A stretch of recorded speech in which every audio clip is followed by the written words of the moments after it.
Alors que la crise économique fait rage, une partie des entreprises a été plus épargnée que d'autres et certaines en sont même sorties gagnantes. C'est le cas de l'économie de la surveillance.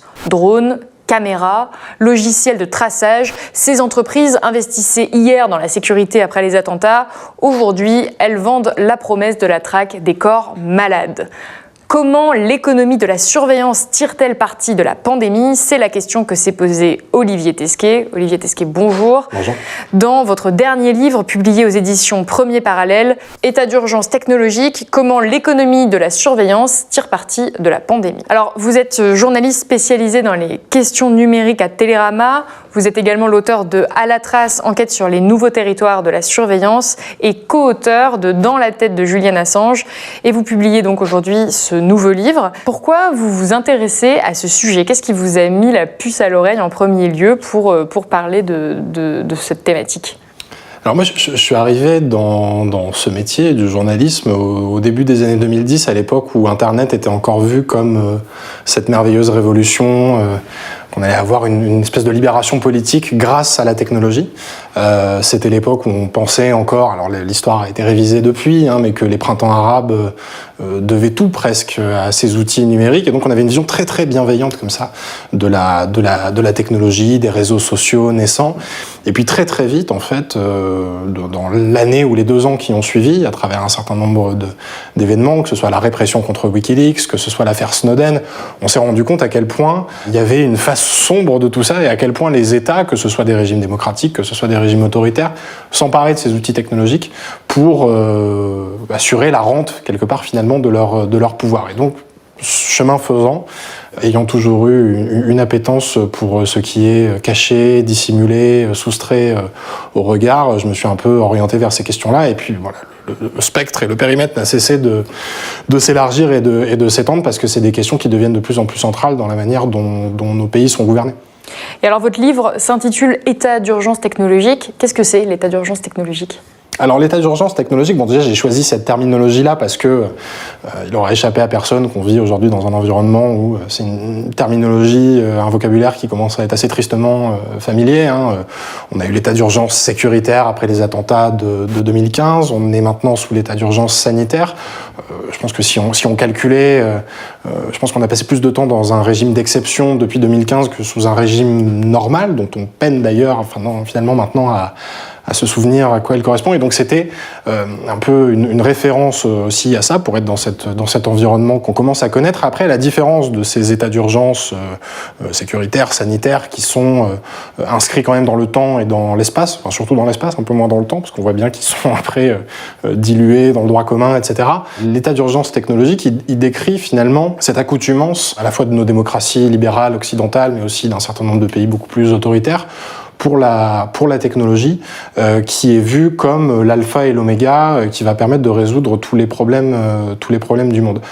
Et j'ai choisi cette terminologie parce que, pour le coup, le point commun avec les états d'urgence politiques dont je parlais juste avant, c'est que ces états d'urgence sanitaires, sécuritaires, sont marqués par ce qu'on appelle l'effet cliquet, c'est-à-dire qu'une fois qu'on a déployé des mesures à titre exceptionnel, à titre dérogatoire, à titre expérimental, il n'y a pas de retour en arrière possible. C'est-à-dire que le mécanisme est enclenché et on ne peut pas le défaire. C'est-à-dire que le temps écoulé est du temps perdu à tout jamais, et l'état d'urgence technologique, c'est un peu la même chose, c'est-à-dire qu'une fois qu'on a déployé une technologie, qu'on a déployé un outil, là, en l'occurrence, dans une crise sanitaire, on se rend compte, et on va se rendre compte, je pense, que c'est extrêmement difficile de revenir en arrière. Et alors, à quelle mesure vous pensez, en France en tout cas, par exemple, de mesures d'ordre technologique qui ont été déployées sous l'état d'urgence ces dernières années ?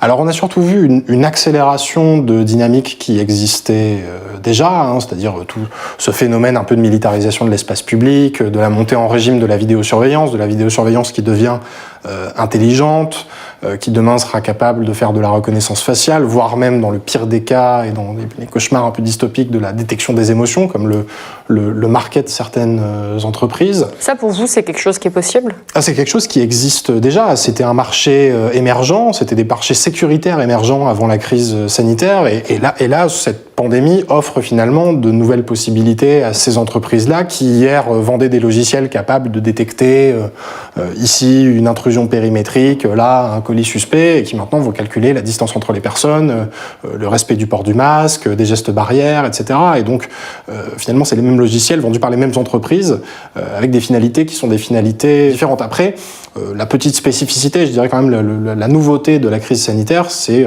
tous ces outils de suivi de contact tracing, comme on a dit, sur les applications type Tous Anti-Covid, qui pour le coup, voilà, ça sont des outils assez spécifiques de la crise sanitaire, qui sont des mutations d'outils de surveillance sanitaire pour lesquels il y a des doctrines qui existaient déjà, mais avec un saut technologique qui, là aussi, effectivement, va poser un certain nombre de questions, mais sur lesquelles on aura probablement l'occasion de revenir. Vous dites dans votre livre, on a souvent imaginé que la surveillance de masse viendrait avec un régime totalitaire, mais ici, la surveillance généralisée se met en place doucement. Vous écrivez, je vous cite, que l'État technologique est un mode de gouvernement low cost. Qu'est-ce que vous entendez par là ?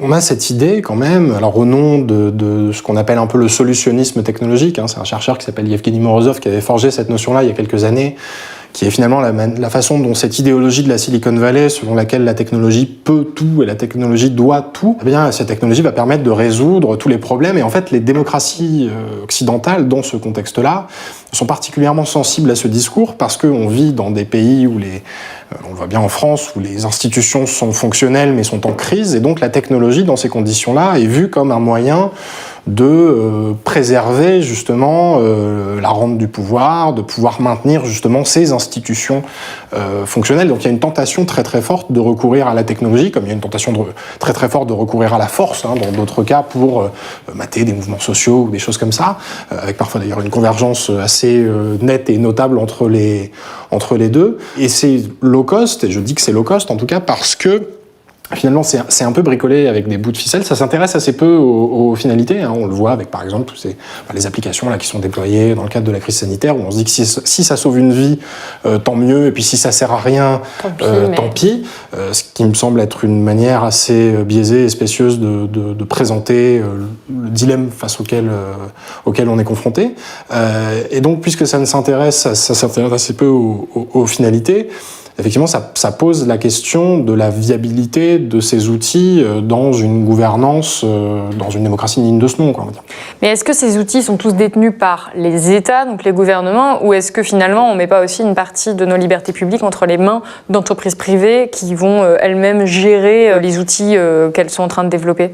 Alors c'est aussi low cost à cet égard-là, c'est-à-dire que ça montre l'affaiblissement de la puissance publique, qui délègue des pans entiers de son pouvoir régalien à des entreprises privées, que ce soit des fonctions de police, que ce soit des pans de la politique de santé, où effectivement on va charger des sociétés privées de tailles diverses, que ce soit des gros ou des petits, plus ou moins publics, avec plus ou moins pignon sur rue, plus ou moins fréquentables aussi, et qu'on va charger de contrôler l'espace public, qu'on va charger de détecter les citoyens suspects, les citoyens malades, et toutes ces choses qui, hier, étaient quand même la prérogative de l'État, et qui de plus en plus devient l'apanage effectivement de sociétés privées qui sont en cheville avec l'État, mais qui, parce qu'elles sont des sociétés privées, échappent aussi souvent assez largement à l'œil du public. Ce qui est un vrai problème, parce que on est face à une vraie difficulté d'opacité, de manque de transparence, de la manière dont les décisions sont prises, de la manière dont les libertés sont encadrées, contrôlées.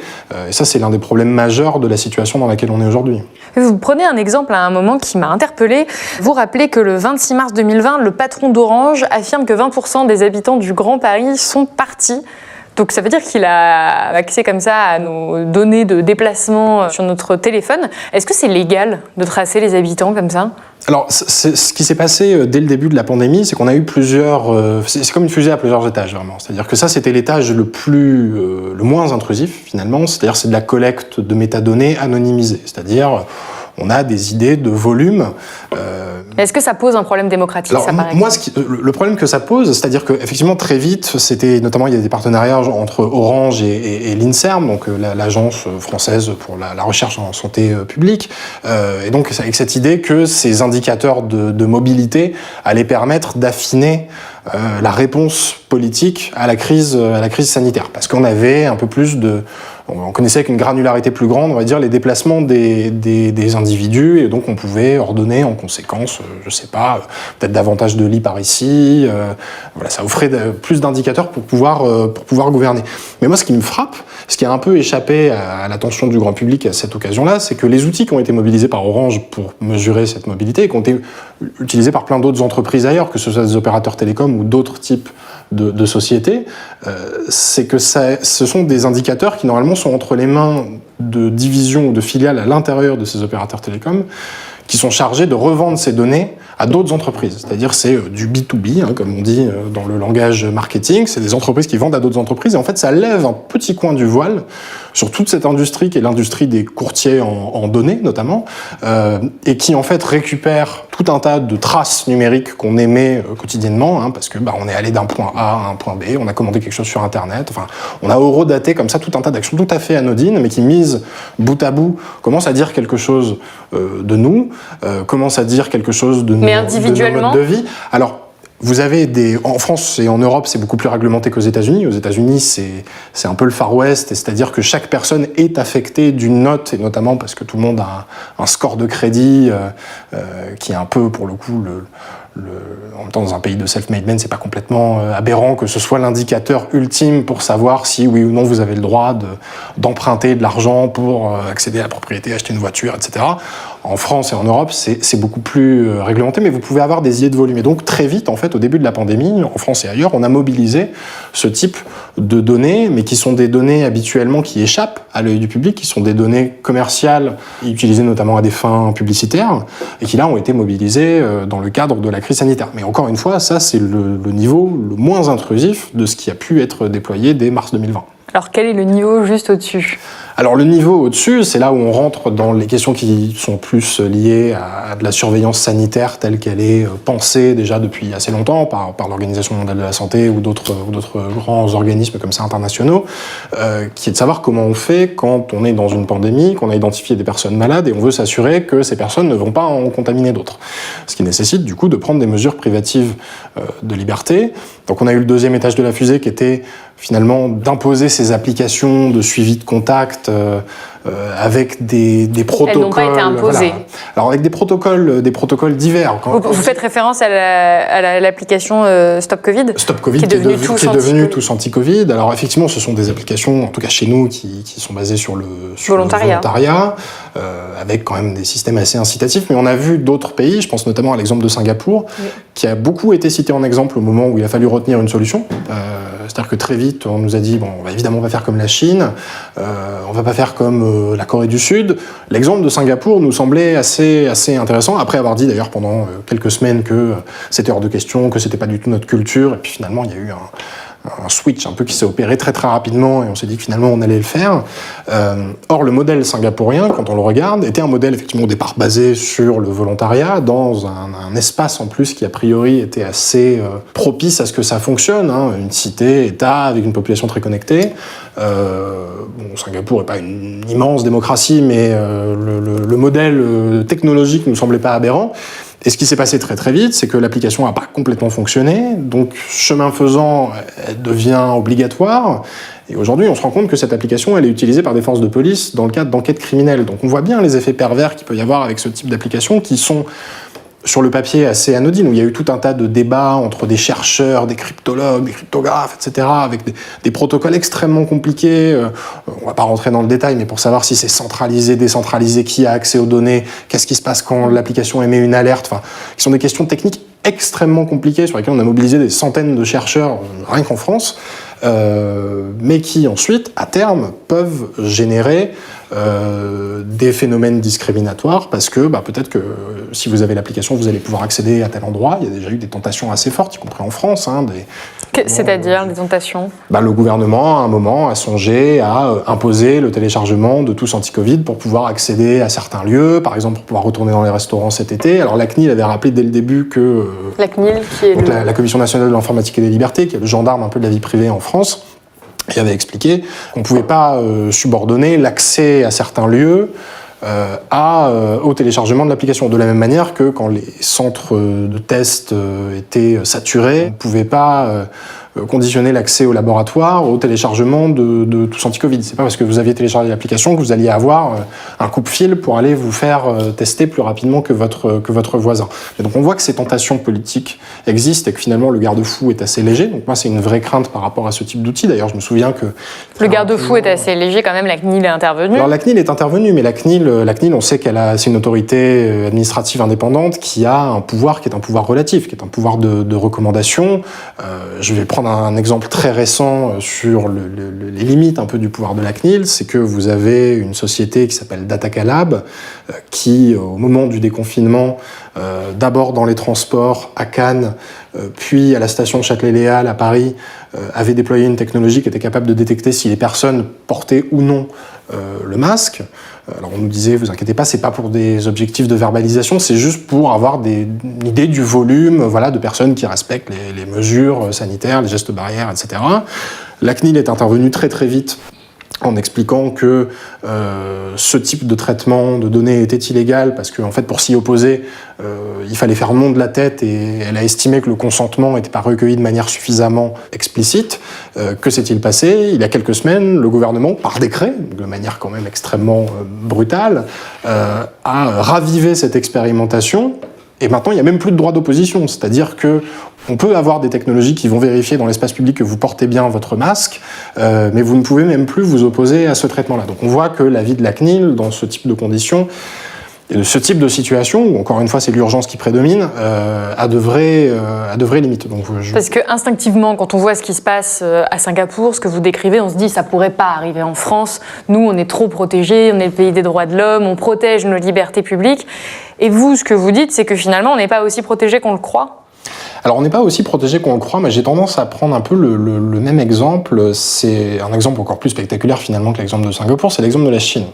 Parce que l'exemple de la Chine, effectivement, qui est la dictature technologique par excellence. C'est la dystopie. C'est la dystopie totale. C'est-à-dire que la Chine, c'est le crédit social où tout le monde a une note qui affecte sa vie quotidienne, qui conditionne l'accès à certaines activités. Si vous pouvez réserver des billets de train, des billets d'avion, bon, soit dit en passant, on se rend bien compte que c'est pas si différent de ce score de crédit américain que j'évoquais précédemment, c'est juste que vous avez des régimes politiques qui sont évidemment pas les mêmes.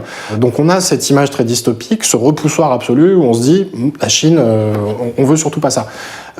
Mais il y a quand même une tentation très très forte en Europe et en France par exemple, de recourir à des technologies qui sont massivement utilisées en Chine, c'est-à-dire que la reconnaissance faciale, aujourd'hui la Chine est quand même un pays assez moteur et pionnier en la matière. C'est une tentation qui aujourd'hui n'est pas appliquée parce qu'en France on ne fait pas de reconnaissance faciale. Alors on en fait un peu. On en fait de manière expérimentale, avec des fortunes diverses. C'est-à-dire que par exemple à Nice, la région sud, à Nice et à Marseille, ils ont voulu installer des portiques de reconnaissance faciale à l'entrée de 2 lycées dans un quartier populaire. Et là aussi, la CNIL puis le tribunal administratif de Marseille ont expliqué que c'était illégal. On a eu les expérimentations de Christian Estrosi, parce que Nice est quand même un peu le showroom sécuritaire en France, où il a fait son expérimentation de reconnaissance faciale pendant le carnaval de Nice de la même façon. Vous avez déjà aujourd'hui la police qui fait un peu de reconnaissance faciale sur certains fichiers de police, donc par exemple le traitement des antécédents judiciaires, le TAJ. Et puis surtout, vous avez les Jeux Olympiques de Paris en 2024. Et moi, je lis le livre blanc de la sécurité qui a été publié par le ministère de l'Intérieur il y a quelques semaines. Alors, Gérald Darmanin dit ce ne sont que des pistes, etc. Mais enfin bon, on sait qu'il y a quand même... C'est une tendance. C'est une tendance assez lourde. Et ce qui est écrit noir sur blanc dans ce livre blanc de la sécurité intérieure, c'est que la reconnaissance faciale en temps réel dans l'espace public, ce qui est pour le coup vraiment l'Eldorado policier de la reconnaissance faciale, devra avoir été éprouvée d'ici les Jeux Olympiques de 2024, avec notamment aussi la perspective de la Coupe du Monde de rugby en 2023. On voit bien aussi que dans tous les débats sur la proposition de loi sur la sécurité globale, le spectre de la reconnaissance faciale, même s'il ne figure pas dans le texte, c'est-à-dire qu'il n'est ni autorisé ni interdit, on est toujours sous ce régime de l'expérimentation, qui est peut-être un point d'ailleurs sur lequel on pourra revenir, parce que c'est à mon avis un vrai nœud du... Puisque vous évoquez la loi de sécurité globale qui a fait débat ces derniers mois, notamment à cause de son article 24, mais pas que. Qu'est-ce qui pose, selon vous, problème dans cette loi, notamment en ce qui concerne la surveillance ? Alors moi, ce qui me pose problème, déjà, il y a une observation assez basique, c'est de se dire, est-ce qu'une pandémie est le meilleur moment pour discuter de mesures et de technologies qui sont possiblement attentatoires aux libertés ? Et là, pour le coup, c'est pas Olivier Tesquet qui le dit, c'est la défenseure des droits, par exemple, qui a quand même alerté à de nombreuses reprises notamment sur l'article 22 qui concerne les drones. Et surtout, ce qui me pose problème... Les drones qui sont finalement déjà utilisés. Alors voilà, en fait, on en vient au nœud du problème pour moi, c'est-à-dire qu'on a des technologies qui sont déjà utilisées par la police et la gendarmerie. C'est-à-dire aujourd'hui, vous avez déjà des drones qui sont en dotation dans la police et dans la gendarmerie nationale depuis quelques années. Vous avez un cadre juridique qui, pour reprendre l'expression de Gérald Darmanin, qui est l'expression qu'il avait utilisée devant la commission des lois de l'Assemblée nationale, qui est un cadre juridique pas stabilisé. Beaucoup de pudeur dans cette expression, et donc la loi finalement vient blanchir des usages policiers qui existent déjà. Qui est donc de pouvoir déployer des drones dans des espaces urbains pour faire du maintien de l'ordre ou ce genre de choses, enfin qui sont exactement les activités qui étaient déjà menées par la police, et c'est pas pour rien d'ailleurs que le Conseil d'État sur l'année écoulée a rappelé par 2 fois au préfet de police de Paris, Didier Lallemand, qu'il ne pouvait pas utiliser les drones, que ce soit pour contrôler le respect du confinement ou que ce soit pour surveiller des manifestations. Et donc là, ce que cette loi est en train de rendre légal, c'est ça. C'est cette possibilité. C'est-à-dire que la déployer rustine, des drones la et voir si les gens s'apprêtent, des individus peuvent s'apprêtent à commettre des des violences, des dégradations, etc. Et donc ça va être la rustine juridique qui va permettre ces usages-là. Et donc on est sous ce régime de l'expérimentation où on essaye d'abord les technologies, on les déploie, et ensuite on fait des textes de loi pour border l'utilisation de ces technologies. Et donc on est mis devant le fait accompli. En termes de vidéosurveillance, par exemple, qu'est-ce qui a été déployé et qu'est-ce qui a changé pendant la pandémie? Alors, ce qui avait déjà commencé à changer un peu avant la pandémie, c'est que de plus en plus, vous avez des municipalités qui se sont massivement équipées ces 10 ou 15 dernières années, c'est-à-dire que depuis le milieu des années 90, la vidéosurveillance est devenue la martingale politique pour à peu près n'importe quel élu, y compris dans des toutes petites communes où vous allez mettre un réseu de vidéosurveillance et c'est l'assurance de pour lutter contre la criminalité. Voilà, pour lutter contre la petite criminalité, les cambriolages, les vols, etc.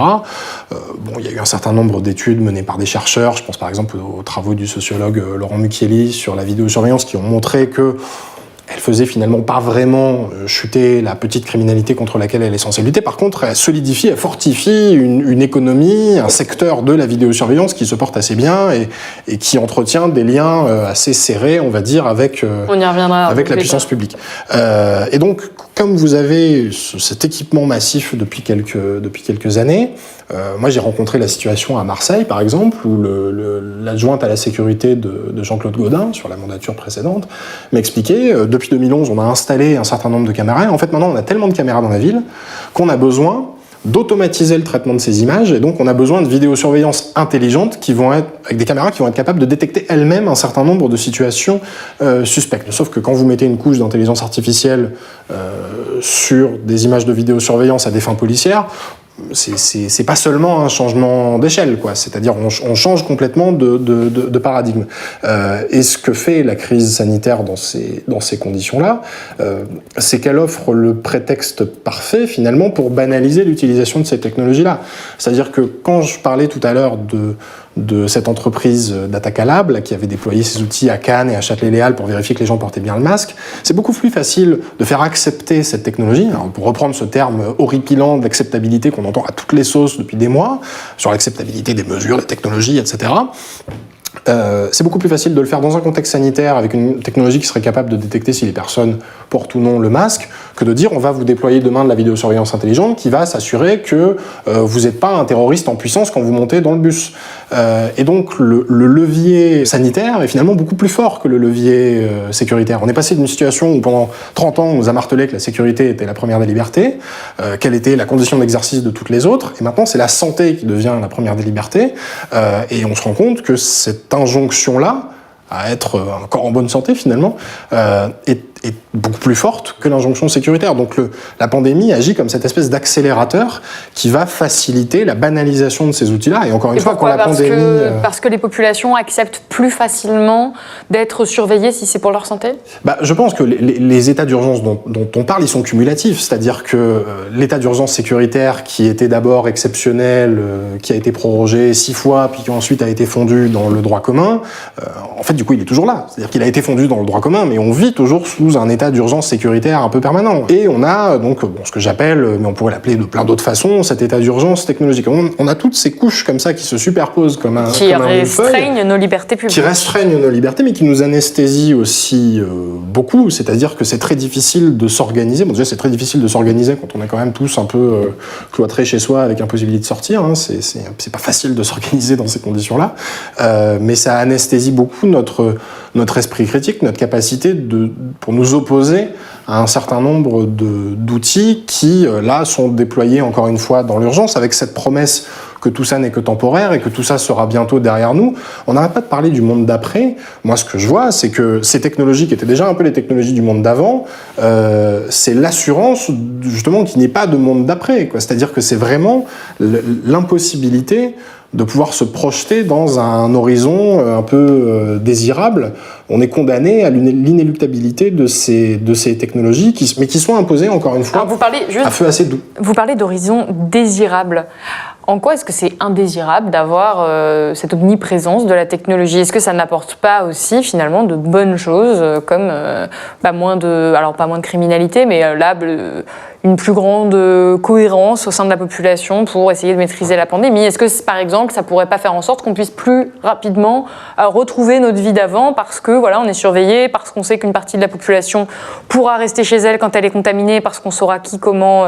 Est-ce qu'il n'y a pas plus de bons côtés que de mauvais côtés à cette technologie? Pourquoi, selon vous, c'est pas un horizon désirable? Alors moi, je pense qu'effectivement, il y a ce dilemme ou cette équation un peu illusoire. Si on pense vraiment que la technologie va nous aider à retrouver le monde d'avant, je pense qu'on commet une grossière erreur, et notamment parce que, encore une fois, la technologie qu'on est en train de déployer maintenant, il n'y aura pas de retour en arrière, c'est-à-dire qu'elle sera ensuite utilisée avec d'autres finalités, et elles sont parties pour durer. Quand je vois le mal qu'on a eu au siècle dernier à faire accepter l'idée que chacun devait justifier potentiellement sur contrôle de la maréchaussée de son identité dans l'espace public, si vous reprenez les débats qu'il y avait eu au début du XXe siècle là-dessus, plein de gens trouvaient ça absolument attentatoire à la vie privée, aux libertés publiques, qu'on puisse demander, qu'un policier puisse dans la rue demander de présenter sa carte d'identité.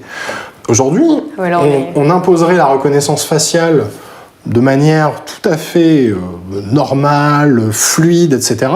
La reconnaissance faciale, je vais donner la définition qui était la définition d'un colonel de gendarmerie qui a fait une note pour le centre de recherche de l'école des officiers de la gendarmerie nationale et qui dit la reconnaissance faciale, c'est le contrôle d'identité permanent et général. Moi, c'est une définition très claire, je suis très à l'aise avec celle-là, parce qu'en plus, c'est une définition d'un policier, enfin d'un gendarme. Mais ça a le mérite de la clarté, c'est-à-dire que si c'est le contrôle d'identité permanent et général, la manière dont on interagit les uns avec les autres, la manière dont on se comporte dans l'espace public, est plus la même. C'est-à-dire, on a tous aujourd'hui des pulsions, des envies de se retrouver dans la rue, de faire corps tous ensemble.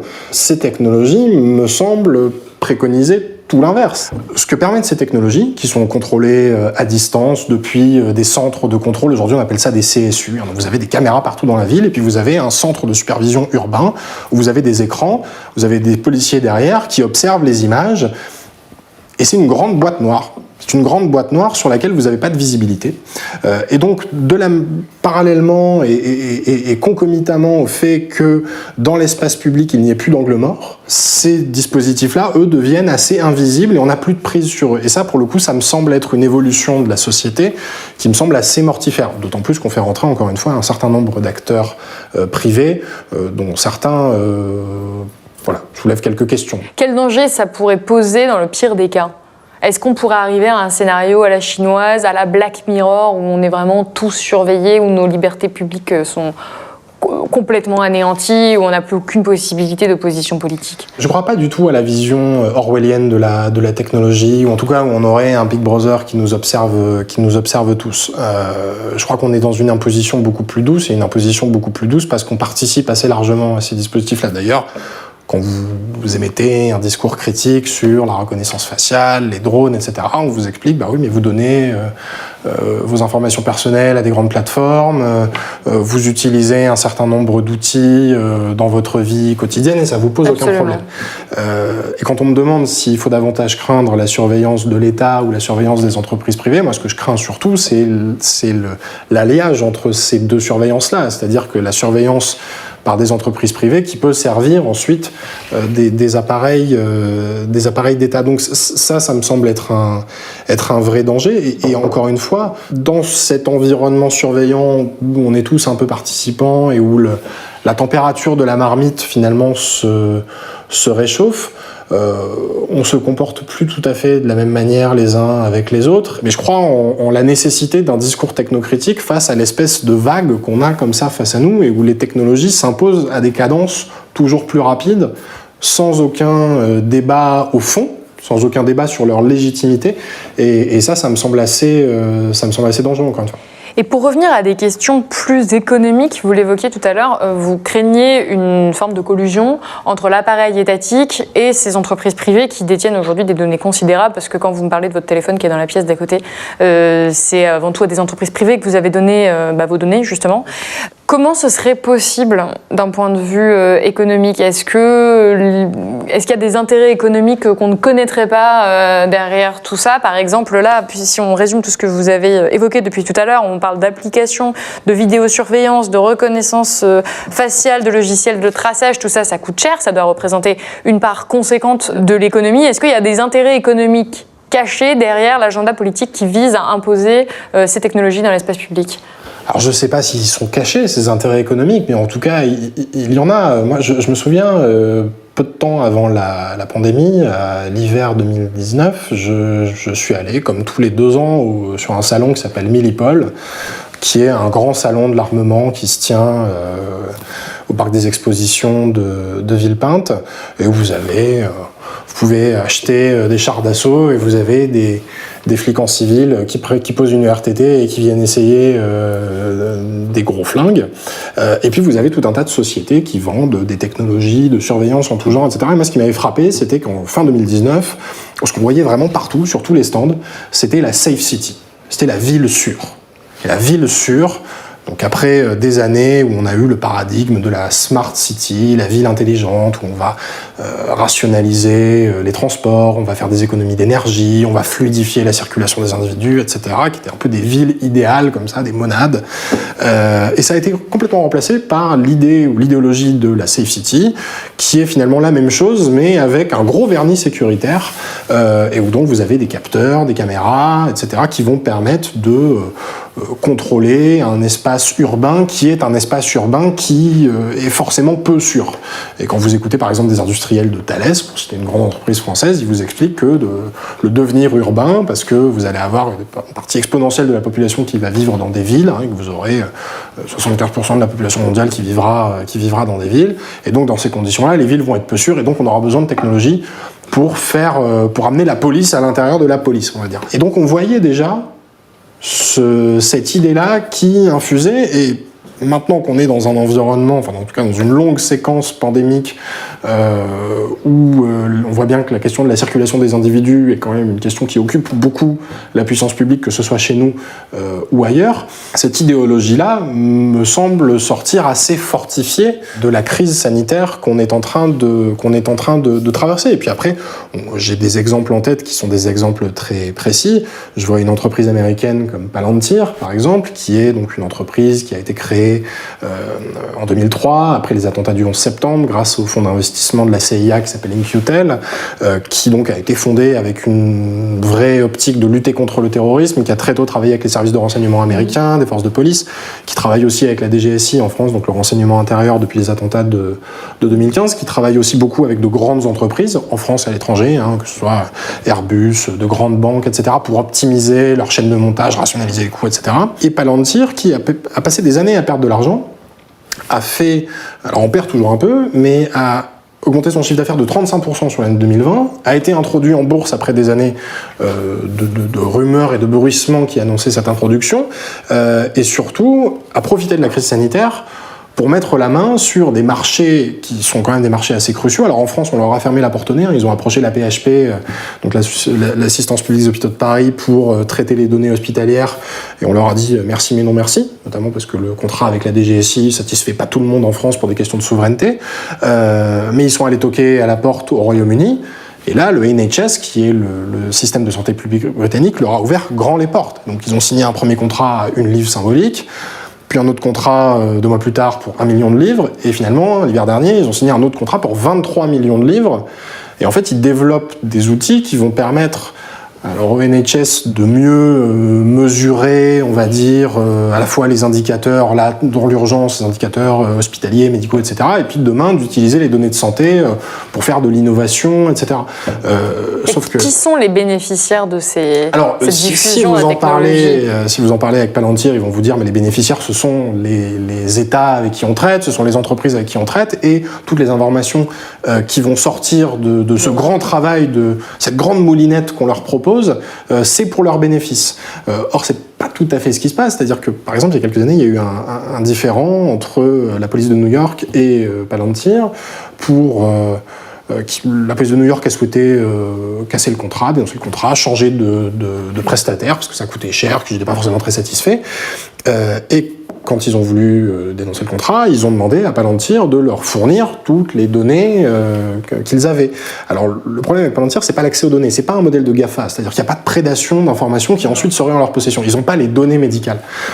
En revanche, ils ont entre leurs mains l'analyse de ces données médicales, ou l'analyse de ces données policières. Et donc, ils ont rendu les données à la police de New York, mais par contre, ils n'ont pas voulu leur rendre l'analyse qui était faite de ces données. C'est-à-dire l'interprétation des données, la formule magique, la secret sauce un peu, c'est un peu le ketchup-Heinz version algorithmique, appartient à Palantir. Ce qui, moi, me pose un vrai problème en matière de décision politique et de transparence des politiques publiques, c'est-à-dire que si vous déléguez à des entreprises privées, que ce soit une société américaine ou pas d'ailleurs, des décisions politiques aussi importantes que votre politique sanitaire ou vos opérations de police, la manière dont vous menez vos enquêtes, pour moi, on est face à un gros problème. C'est-à-dire que là, pour le coup, on fait tout rentrer vraiment dans la boîte noire.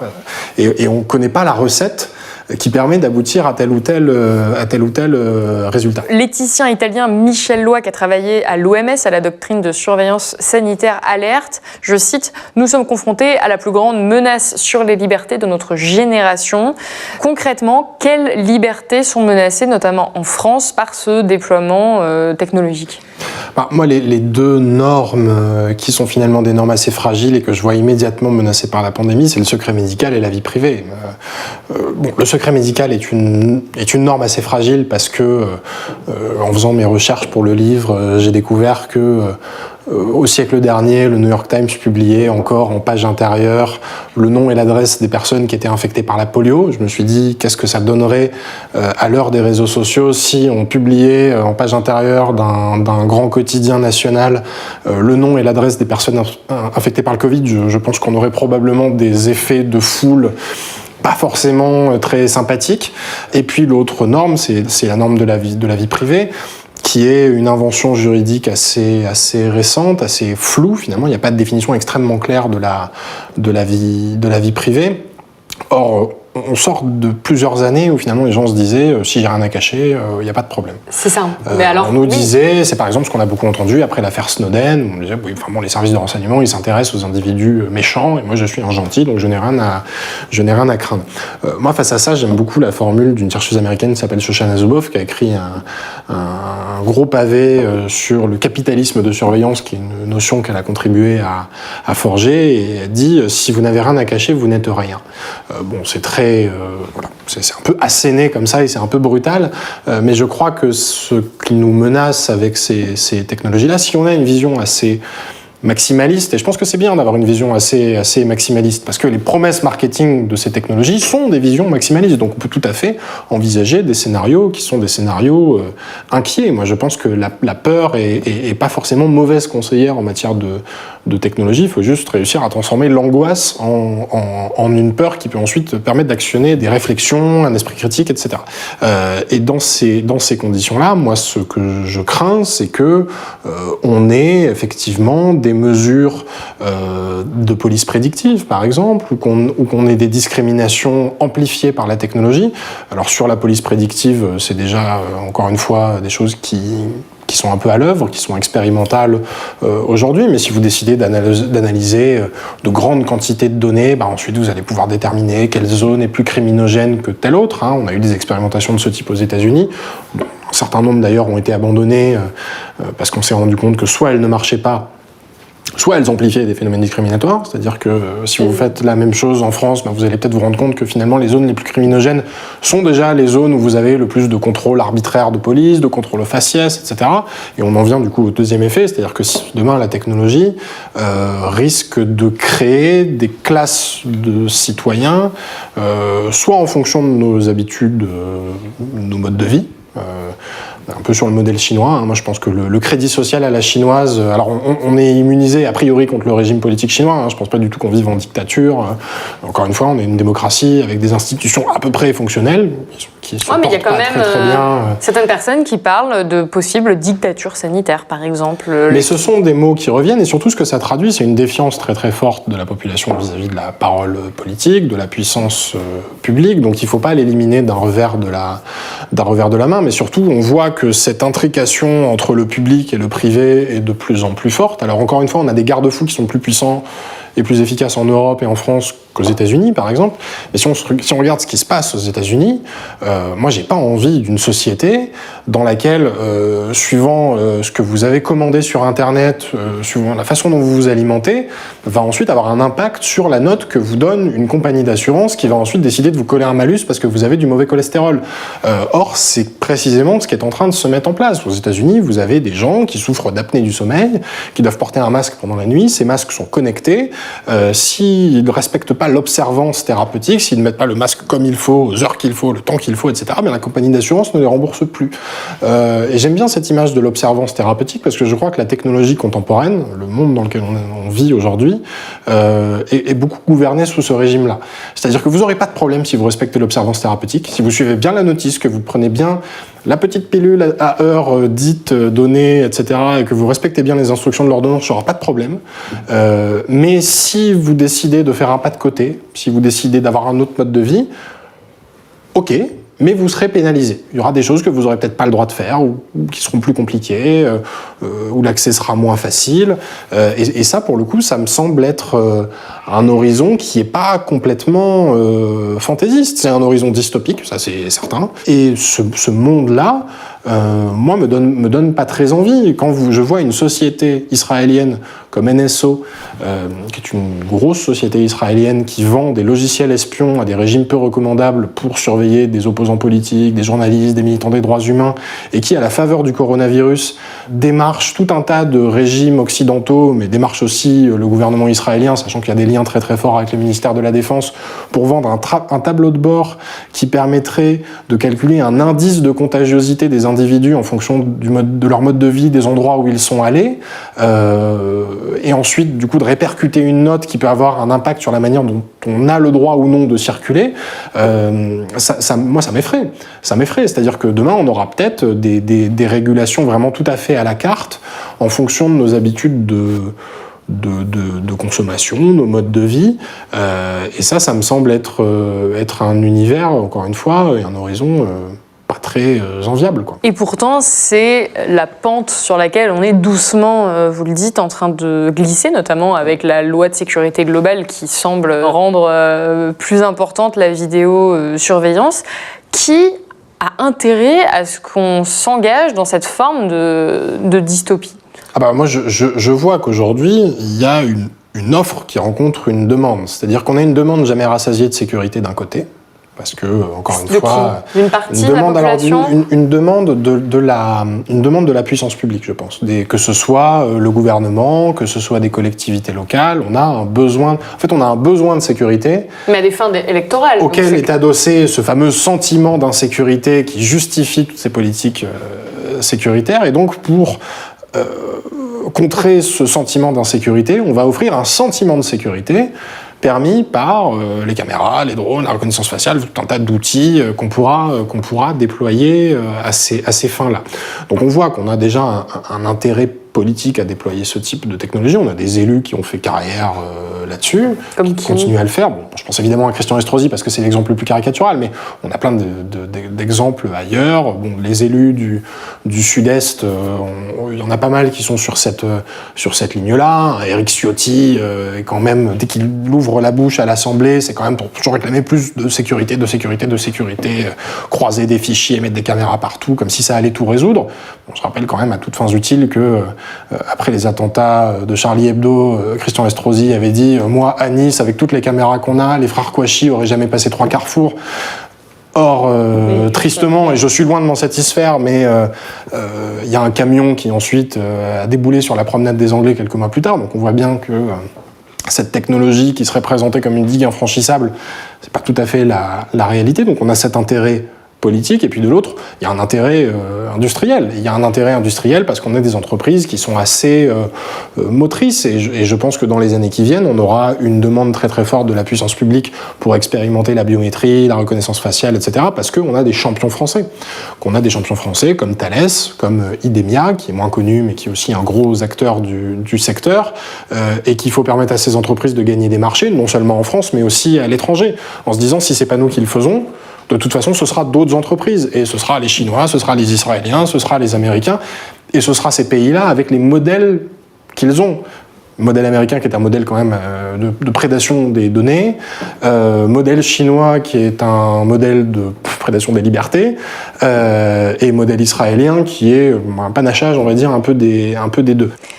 Et vous l'évoquiez tout à l'heure, parfois ces dispositifs technologiques qui sont utilisés, ou en tout cas qui sont à la base imposés pour la sécurité de tous, notamment les dispositifs antiterroristes, qui ont finalement parfois aussi été utilisés contre des militants écologiques, finalement, on voit bien que ça peut devenir un formidable outil de domination et justement faire basculer un État totalement démocratique dans quelque chose de peut-être un petit peu moins démocratique. Est-ce que c'est pas dangereux aujourd'hui de mettre en place ces dispositifs, sachant qu'il y a une élection présidentielle dans 1 an, qu'on ne sait pas du tout quelle en sera l'issue et que c'est même particulièrement incertain? Qu'est-ce que ça pourrait donner de tels dispositifs entre les mains de l'extrême droite, par exemple ? Alors, bon, il y a évidemment la question de savoir ce que ça pourrait donner entre les mains de l'extrême droite, mais il y a déjà la question de ce que ça pourrait donner entre les mains du gouvernement actuel. On voit qu'il y a quand même un certain nombre de voix qui s'inquiètent de tendances illibérales, autoritaires, y compris, on a entendu des parlementaires de la majorité qui, sur la loi sécurité globale, se sont émus de ce virage-là, qui est assez bien incarné par le ministre de l'Intérieur. Donc on voit effectivement que ces outils-là, vous avez tout à fait raison de le rappeler, que ces outils qui sont à la base déployés contre des populations, ou en tout cas qui sont déployés à des fins antiterroristes, suivent ensuite des logiques répressives qui peuvent toucher tout un tas d'autres catégories de population vues comme hostiles au pouvoir. Et quand je parlais de ce fameux sentiment d'insécurité ou ce besoin de sécurité jamais rassasié, c'est que la menace étant en perpétuelle recomposition, le lundi c'est les terroristes islamistes, le mardi c'est les écologistes, le mercredi c'est les militants véganes qui vont dans les abattoirs, le jeudi c'est les militants des libertés publiques, et le vendredi c'est les islamo-gauchistes. C'est-à-dire qu'on peut avoir comme ça tout un tas de personnes qui se retrouvent pris dans ce grand filet dérivant de la surveillance, et effectivement c'est comme ça qu'on tue une opposition politique légitime, en lui imposant des mesures qui, en plus, je reviens sur cette histoire un peu de police prédictive, c'est quand même, quand on voit la chaîne répressive en France depuis des années, l'idée c'est quand même d'intervenir le plus en amont possible de la menace. On l'a vu sur la justice antiterroriste, on est passé, il y a eu l'association de malfaiteurs en relation avec une entreprise terroriste, et ensuite il y a eu le loup solitaire et le délit de terrorisme individuel, on va dire, et donc on voit qu'on a la tentation de punir les gens de plus en plus, c'est-à-dire avant même la commission des actes. Non, ne serait-ce que la loi anti-casseurs aussi. La loi anti-casseurs, les arrestations préventives qu'on a sur les personnes qui se rendent en manifestation. Donc on voit qu'on a déjà des entraves assez fortes. Et si on a cette idée d'intervenir le plus en amont possible de la menace, on l'a bien vu sur un certain nombre les technologies de mouvements sociaux. Les technologies peuvent effectivement permettre à ça, sur l'identification des personnes, pour identifier tel individu avant qu'il se rende à tel endroit, ou identifier tel individu pour qu'on le suive de manière un peu plus précise, un peu plus à la trace. Ça nous amène dans une société qui n'est pas tout à fait une dictature, mais qui n'est pas tout à fait une démocratie non plus. Et face à ce que vous décrivez, on a la sensation de constater finalement une faible mobilisation citoyenne. Ce ne sont pas aujourd'hui les sujets qui sont dans les préoccupations de tous, en tout cas à l'heure où on parle. Comment vous expliquez cette paralysie citoyenne face à des lois Et il y a des dispositifs technologiques qui, après tout ce qu'on a dit, semblent de toute évidence poser des questions démocratiques majeures.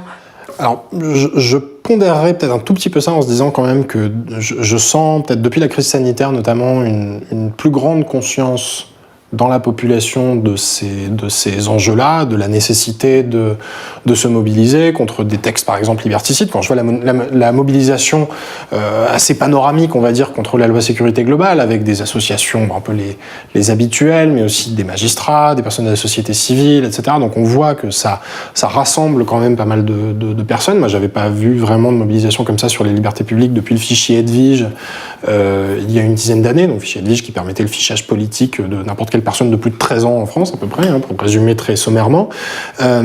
Et ensuite, je crois que le gros problème aujourd'hui, cette paralysie que vous évoquez, c'est qu'on a une paralysie du langage déjà. C'est-à-dire qu'en fait, on manque de mots avant de manquer de moyens d'action pour s'opposer à cette surveillance. On manque de mots pour contrer la reconnaissance faciale, pour contrer les drones, pour contrer les courtiers en données, tout un tas de...